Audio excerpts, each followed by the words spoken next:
যাত্রার তৃতীয় দিনে কমলাপুরে ঘরমুখী মানুষের ভিড়। শেষ মুহূর্তের ভোগান্তি এড়াতে আগেই রাজধানী ছাড়ছেন অনেকে। সময় মতো ট্রেন ছাড়ায় যাত্রীদের স্বস্তি। বেতন বোনাস পরিশোধে অনিশ্চয়তার মুখে চট্টগ্রামের 50টি পোশাক কারখানা। কাজ করছে শিল্প পুলিশ। ছুটির আগেই বকেয়া বুঝিয়ে দেওয়ার আশ্বাস বিজিএমইএর। হকারদের স্থায়ী দখলের রাজধানীর ফুটপাত, ঝুঁকি নিয়ে মূল সড়কে পথচারীরা। গুলিস্তানে প্রশাসনের নাকের ডগায় লাখ লাখ টাকা চাঁদাবাজি, অভিযানেও হচ্ছে না উচ্ছেদ। তেলের জন্য গভীর রাতেও পাম্পে ভিড়, পর্যাপ্ত না পাওয়ার অভিযোগ গ্রাহকের। সংকোচনমুখী জ্বালানি সরবরাহ নীতিতে বিপাকে কুরিয়ার সার্ভিস, পণ্য পরিবহন নেমেছে অর্ধেকে।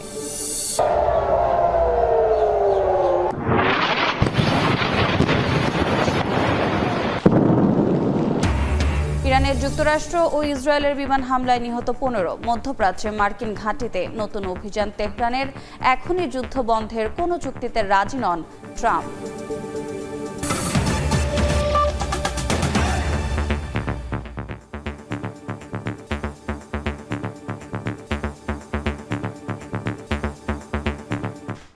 সময় সংবাদের সঙ্গে আছি আমি রোজা চৌধুরী।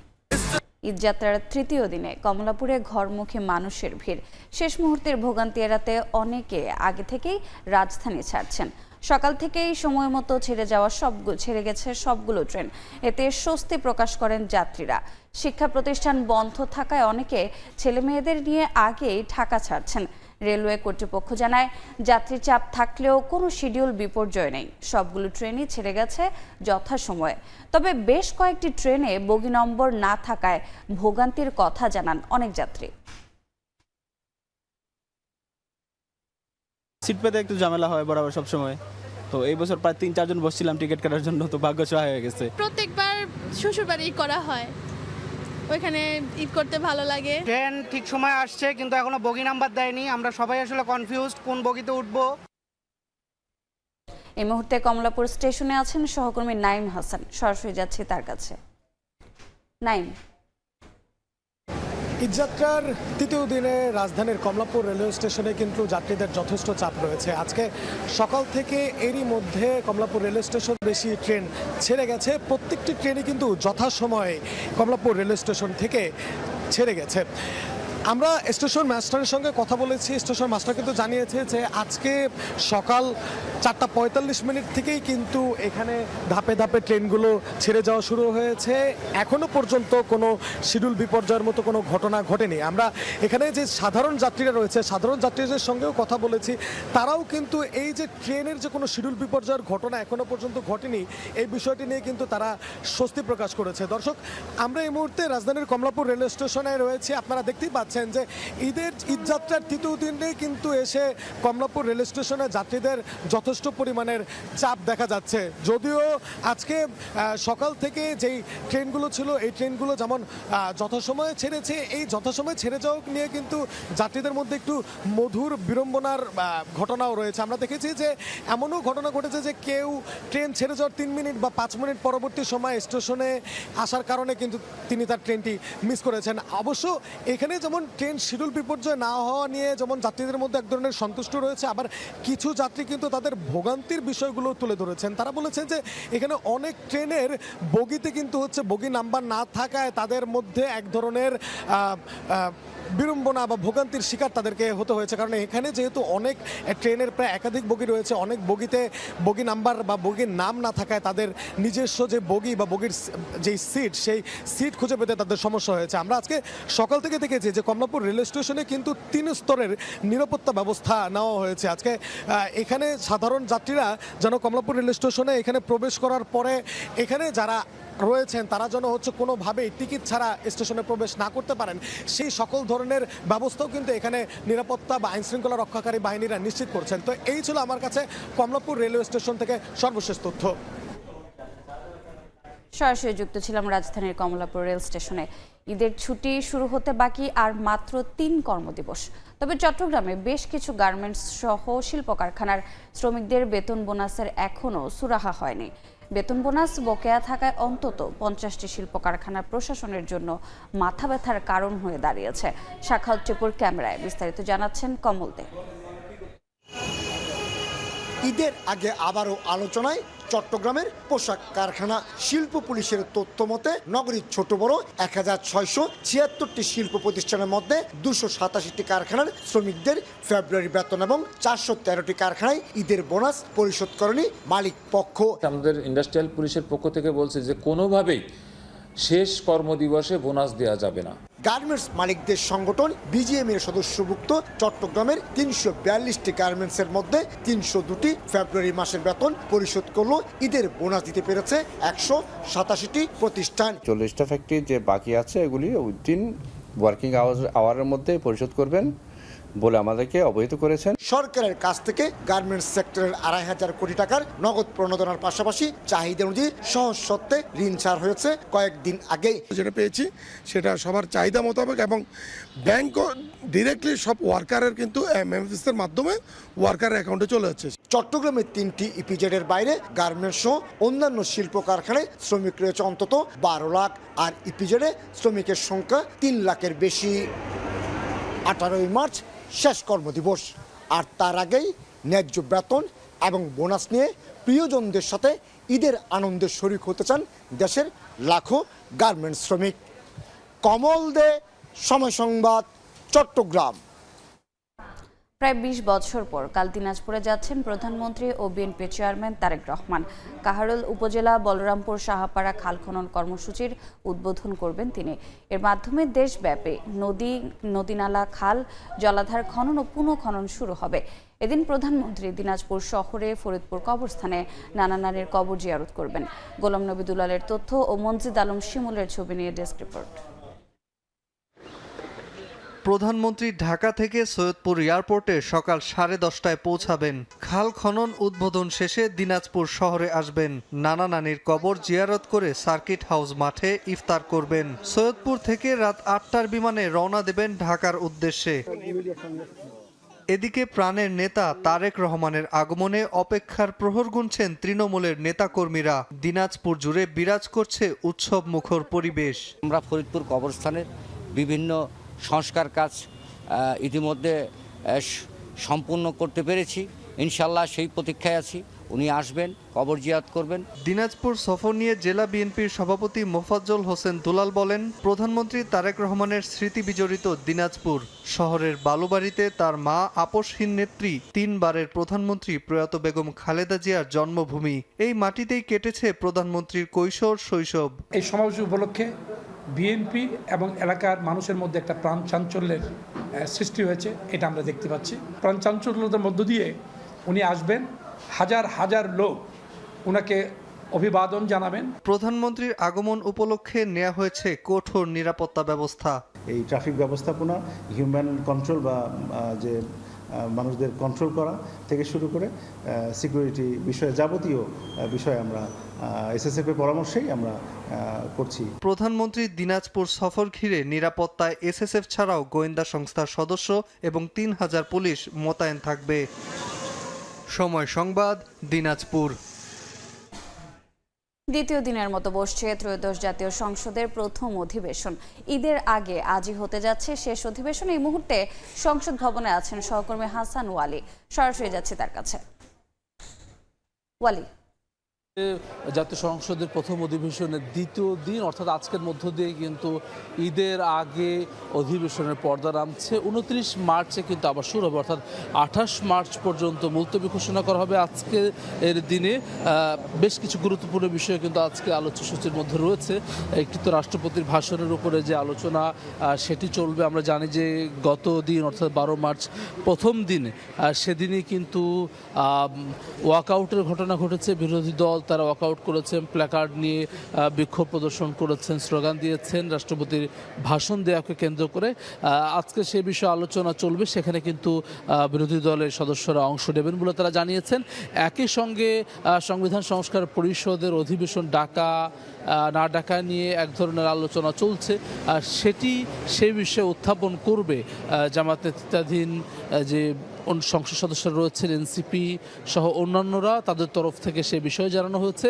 একই সঙ্গে জামাতের পক্ষ থেকে কিন্তু জানানো হয়েছে যে আজকের দিনের মধ্যে তারা দেখবেন যেই সংস্কার পরিষদের সভা অধিবেশন সেটি আহ্বান করা হয় কিনা, না হলে পরে তারা রাজপথে অবস্থান নেবেন বা কর্মসূচি ঘোষণা করবেন, এমন হুঁশিয়ারি কিন্তু দেওয়া হয়েছে।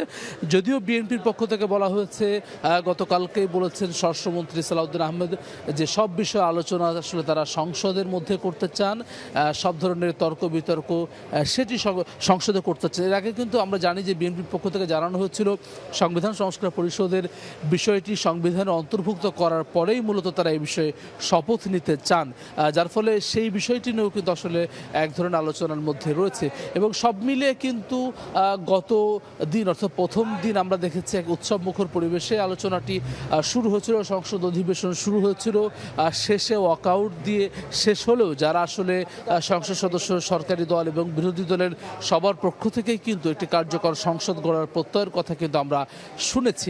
আজকে দ্বিতীয় দিনের মতো শুরু হচ্ছে এবং এটি শুরুতে যেমনটি বলছিলাম যে আজকের মধ্য দিয়ে মূলত ঈদের আগে পর্দা নামছে সংসদ অধিবেশনের। 29 মার্চ আবারও শুরু হবে এবং এপ্রিলের পুরো মার্চ জুড়েই কিন্তু এই প্রথম অধিবেশন সেটি চলবে। এর মধ্যে কিন্তু 133টি অধ্যাদেশ যেটি অন্তর্বর্তীকালীন সরকারের সময় দেওয়া সেটি নিয়ে সিদ্ধান্ত নেওয়ার বিষয় আছে।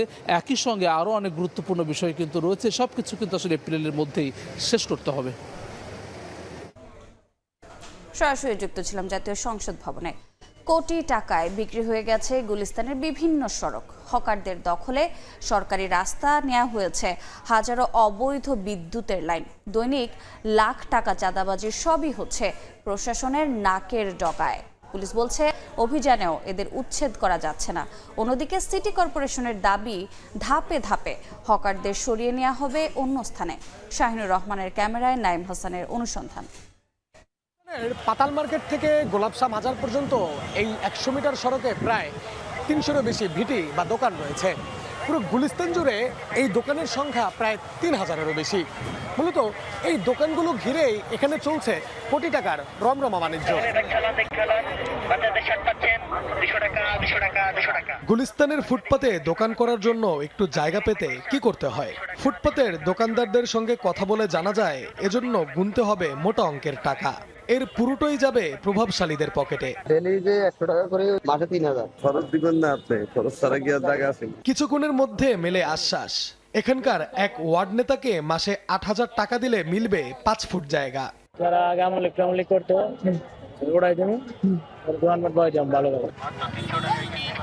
সন্ধ্যা নামতেই চোখে পড়ে সব দোকানেই রয়েছে বৈদ্যুতিক সংযোগ।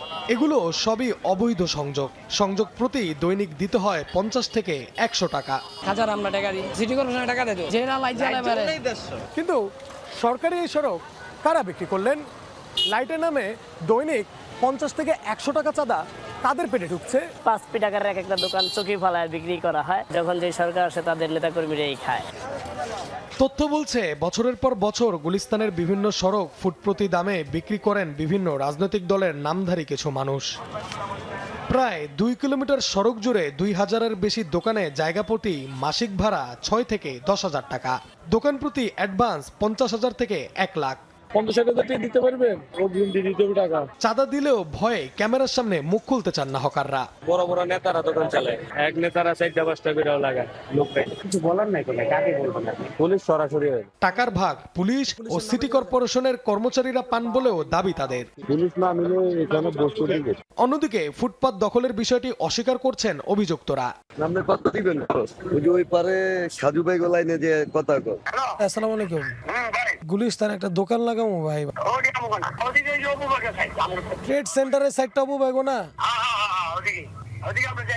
ফুটপাত থেকে চাঁদা গ্রহণের অভিযোগ প্রত্যাখ্যান পুলিশের। এমন কর্মকাণ্ডে কেউ জড়িত থাকলে তার বিরুদ্ধে ব্যবস্থা নেওয়ার ঘোষণা ডিএমপির। পুলিশ এই হকারদের কাছে কোনো চাঁদা তোলা বা কোনো চাঁদাবাজিতে লিপ্ত না, কারো যদি সংশ্লিষ্টতা পাওয়া যায় তার বিরুদ্ধে কঠোর এবং দৃষ্টান্তমূলক বিভাগীয় ব্যবস্থা গ্রহণ করা হবে। সিটি কর্পোরেশন বলছে সেই পুরনো গত বাধা কথা, হকারদের অন্যত্র সরিয়ে নেওয়ার পরিকল্পনা চলছে।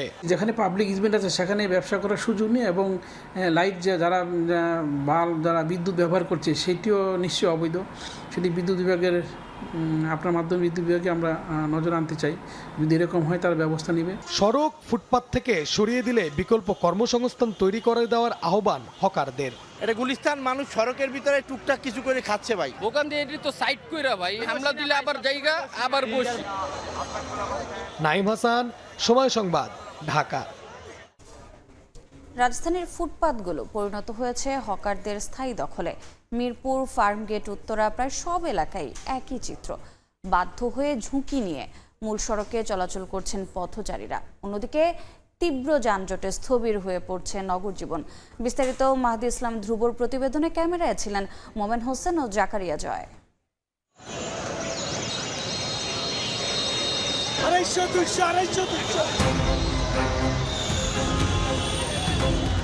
রাজধানীর মিরপুর এলাকা ব্যস্ততম এই সড়ক দেখে বোঝার উপায় নেই যে এটি কোনো যান চলাচলের পথ। সড়কেই বসেছে বিশাল অস্থায়ী বাজার। জুতা, কাপড়, ব্যাগ, মোবাইল অ্যাক্সেসরিজ থেকে শুরু করে ইলেকট্রনিক্স, কি নেই এখানে। এমন দখলদারিত্ব শুধু ফুটপাতেই নয়, সড়কের বড় অংশই এখন হকারদের কবজায়। ফলে সংকীর্ণ হয়ে গেছে যান চলাচলের পথ। ভোগান্তি বাড়ছে অসহনীয় যানজটে। 20 ফিটও রাস্তা খালি নাই, যে রাস্তা দেওয়ার জন্য পুরাটা মার্কেট বসায় রাখছে, এটা অনেক অসুবিধা হয়। 5 লাইন নিচে 6 লাইন তো রাস্তা থাকে, মানুষ গাড়ি চলাচলের তো রাস্তা নাই। দোকানের কারণে তো পুরো রাস্তাটা দাম। সড়কের মাঝে মার্কেট নাকি মার্কেটের মাঝে সড়ক, দেখে তা বোঝার কোনো উপায় নেই। ফুটপাত তো দখল হয়েছিল বহু আগে, এখন সড়কের বড় অংশ নিয়ন্ত্রণে চলে গেছে দোকানীদের। এতে একদিকে যেমন বাড়ছে যানজট, অন্যদিকে ভোগান্তিতে পড়ছেন সাধারণ জনগণ। শুধু মিরপুরই নয়, একই চিত্রের দেখা মেলে গুলিস্তান, নিউ মার্কেট ও ফার্মগেট এলাকাতেও। সড়কেই বসেছে অস্থায়ী মার্কেট। দিনের বেলায় যেমন তেমন, সন্ধ্যার পর দখলদারিত্ব কয়েক গুণ বেড়ে যায়। আমরা এই জায়গায় বসি, এখন কি করবো? এখন তো না বসলেও আমাদের পেট চলে না। পুলিশ সরাইবো না, রাস্তায় মেন জায়গা রাস্তায় তো সরাই দিবে। এই কাত্রিতে তাও আমরা বেলাজের মতো আমরা এখানে বসি। আমরা এই সিজনটা করে তো আসবো না এখানে, শুধু ঈদের সময়টা দেখে আসছি। ঈদের সময়টা দেখে আসি, ঈদ চলে যাবে। জি। নগর পরিকল্পনাবিদরা বলছেন, জীবিকার প্রশ্ন থাকলেও সড়ক ও ফুটপাত দখল কোনোভাবেই গ্রহণযোগ্য নয়। হকারদের সামাজিক সুরক্ষা নিশ্চিত করে বিকল্প জায়গায় পুনর্বাসন করতে হবে। যারা অবৈধভাবে রাস্তায় আছে সেটা থাকতে পারে না, তাহলে তাদেরকে আইডেন্টিফিকেশন করে তাদেরকে আমরা সামাজিক নিরাপত্তা কর্মসূচির ভেতরে ফ্যামিলি কার্ডের মধ্যে নিয়ে যাওয়া দরকার। আর এর পেছনে যে চক্র আছে সেই চক্রকে চিহ্নিত করে তাদেরকে নিবৃত্ত করা দরকার। ঈদ বা বড় উৎসব সামনে এলেই এমন দখলদারিত্ব পায় বাড়তি গতি। তাই তো উচ্ছেদের মৌসুমী উদ্যোগ নয়, ফুটপাত ও সড়ক দখল মুক্ত করতে কার্যকর ও টেকসই সমাধানের দিকে তাকিয়ে নগরবাসী। মাহাদ ইসলাম ধ্রুব, সময় সংবাদ, ঢাকা। সময় সংবাদে আরও থাকছে। সিলেট বিভাগে 2 মাসে অর্ধশতাধিক ধর্ষণ, নির্যাতনের শিকার শতাধিক নারী। বিচারের দীর্ঘসূত্রিতায় নিয়ন্ত্রণে আসছে না পরিস্থিতি, আইনের সুশাসন নিশ্চিতের দাবি।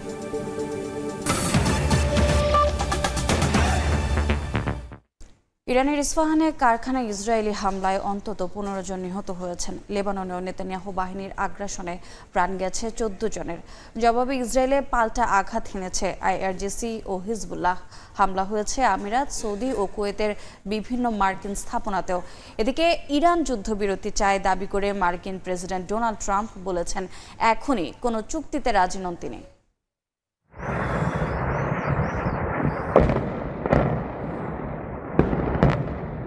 ইরানে ইসরায়েল যুক্তরাষ্ট্রের আগ্রাসন আরও তীব্র হচ্ছে। শনিবার ইস্পাহানে ফ্রিজ ও হিটার তৈরির কারখানায় হামলায় বহু শ্রমিক নিহত হন। একই সময় তেহরান, তাবরিজ, বন্দর আব্বাস ও কেরমান প্রদেশের সিরজানেও হামলার খবর পাওয়া গেছে। জবাবে ইসরায়েল ও মধ্যপ্রাচ্যের বিভিন্ন দেশে পাল্টা অভিযান চালায় ইরান। তেল আবিব ও রামলায় ক্ষেপণাস্ত্রের আঘাতে অগ্নিকাণ্ডের ঘটনা ঘটে। কুয়েতের আহমেদ আল জাবের বিমান ঘাঁটির কাছে 2টি ক্ষেপণাস্ত্র আঘাত হানে এবং বিমানবন্দরও লক্ষ্যবস্তু হয়। সংযুক্ত আরব আমিরাত ও সৌদি আরবও ইরান থেকে ছোড়া ক্ষেপণাস্ত্র প্রতিহতের দাবি করেছে। লেবাননেও হামলা অব্যাহত রেখেছে ইসরায়েল। সাইদন ও নাবাতিহে শহরে বিমান হামলায় শিশুসহ বেশ কয়েকজন নিহত হয়েছেন। পাল্টা জবাবে হিজবুল্লাহ রকেট ছোড়ার পাশাপাশি একদিনে কয়েক ডজন ইসরায়েলি অবস্থানে হামলার দাবি করেছে। এমন পরিস্থিতিতে ইরানের পররাষ্ট্রমন্ত্রী আব্বাস আরাকচি মধ্যপ্রাচ্যের দেশগুলোকে তাদের ভূখণ্ড থেকে মার্কিন সেনা বহিষ্কারের আহ্বান জানিয়েছেন। অন্যদিকে মার্কিন প্রেসিডেন্ট ডোনাল্ড ট্রাম্প জানিয়েছেন, হরমুজ প্রণালী খোলা রাখতে যুক্তরাষ্ট্রের সঙ্গে অন্যান্য দেশও যুদ্ধজাহাজ পাঠাবে এবং প্রয়োজনে উপকূলে ব্যাপক বোমা হামলা চালানো হবে। এনবিসিকে দেয়া সাক্ষাৎকারে ট্রাম্প দাবি করেন, ইরান যুদ্ধবিরতি চাইলেও প্রস্তাবের শর্ত সুবিধাজনক না হওয়ায় তিনি এতে রাজি নন। একই সঙ্গে ইরানের নতুন সর্বোচ্চ নেতা মোস্তফা খামেনির জীবিত থাকার বিষয়ে সন্দেহ প্রকাশ করেছেন মার্কিন প্রেসিডেন্ট। মালিহা সুহরওয়ার্দী, সময় সংবাদ। দেখছেন সময় সংবাদ। বাগেরহাটে ব্যবসায়ীকে গুলি করে হত্যা করেছে দুর্বৃত্তরা। শনিবার রাতে মোল্লাহাটের সদর বাজারে নিজের দোকান বন্ধ করে মোটরসাইকেলে বাড়ি ফিরছিলেন সোহাগ শেখ। পথে কয়েকজন তাকে লক্ষ্য করে গুলি ছোড়ে গুলিবিদ্ধ হয়ে মারা যান সোহাগ। নিহতের শরীরে 3টি গুলি লেগেছে। ঘটনা তদন্ত করে ব্যবস্থা নেওয়া হবে বলে জানিয়েছে পুলিশ। নিহত সোহাগ টিনের ব্যবসা করতেন।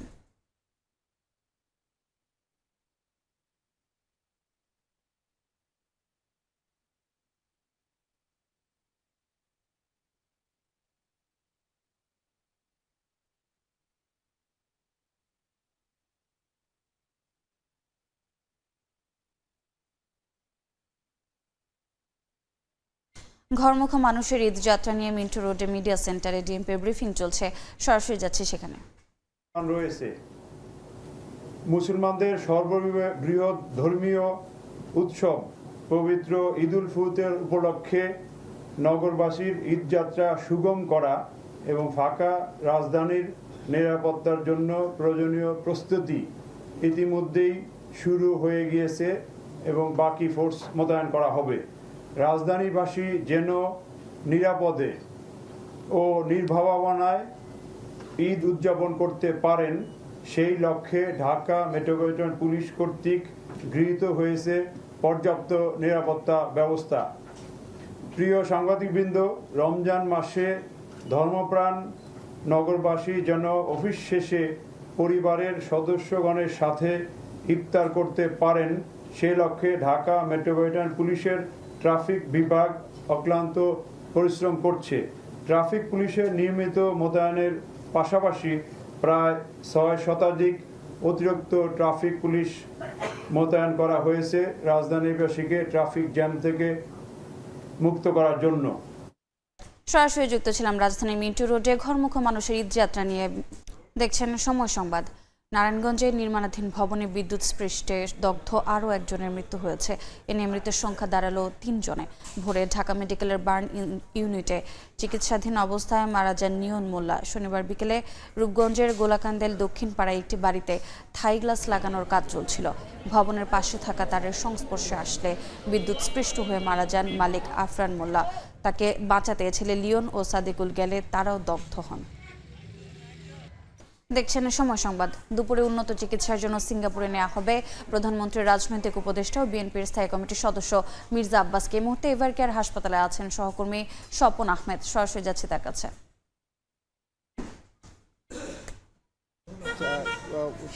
অবস্থার যেটা আরও উন্নতি হতে পারে সেই জন্য তাকে উন্নত চিকিৎসা মিন্স করি যে আমরা সার্বিকভাবে তার যে একটি স্ট্রোকের পরে তার যে সার্বিকভাবে যে চিকিৎসার ব্যবস্থাগুলো করা হয় সেটার জন্যই তাকে আসলে বিদেশে নিয়ে যাওয়া হচ্ছে।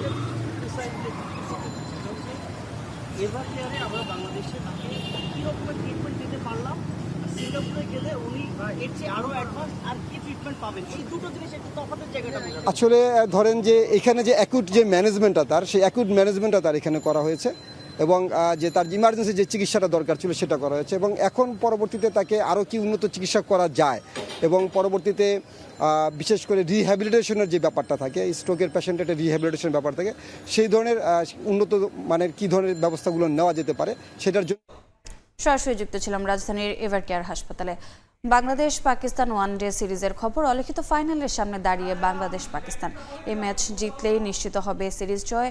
ম্যাচ শুরু আজ দুপুর 2টায়। র্যাঙ্কিংয়ের কারণে পাকিস্তানের চেয়ে ম্যাচের গুরুত্ব বেশি বাংলাদেশের কাছে। অবশ্য এমন ম্যাচের আগে দিনে নাজমুল হোসেন শান্ত বাদে বাকিরা ছিলেন বিশ্রামে। ঘুরে দাঁড়াতে শান্ত সাইফদের ভুল শোধরাতে বললেন কোচ তালহা জুবায়ের। টাইগার একাদশে আসতে পারে একটি পরিবর্তন। প্রথম 2 ম্যাচেই ব্যাট হাতে ব্যর্থ সাইফ হাসান। অন্যদিকে পাকিস্তান চাইবে আগের ম্যাচের ধারাবাহিকতা ধরে রাখতে। এ পর্যায়ে শীর্ষ সংবাদগুলো জানিয়ে দিচ্ছে আরেকবার। ঈদযাত্রার তৃতীয় দিনে কমলাপুরে ঘরমুখী মানুষের ভিড়। শেষ মুহূর্তের ভোগান্তি এড়াতে আগেই রাজধানী ছাড়ছেন অনেকে, সময় মতো ট্রেন ছাড়ায় যাত্রীদের স্বস্তি। হকারদের স্থায়ী দখলে রাজধানীর ফুটপাতে ঝুঁকি নিয়ে মূল সড়কে পথচারীরা। গুলিস্তানের প্রশাসনের নাকের ডগায় লাখ লাখ টাকা চাঁদাবাজি, অভিযানেও হচ্ছে না উচ্ছেদ।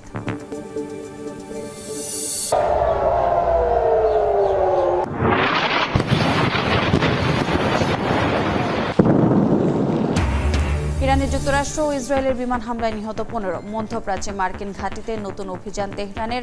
এখনই যুদ্ধ বন্ধের কোনো চুক্তিতে রাজি নন ট্রাম্প।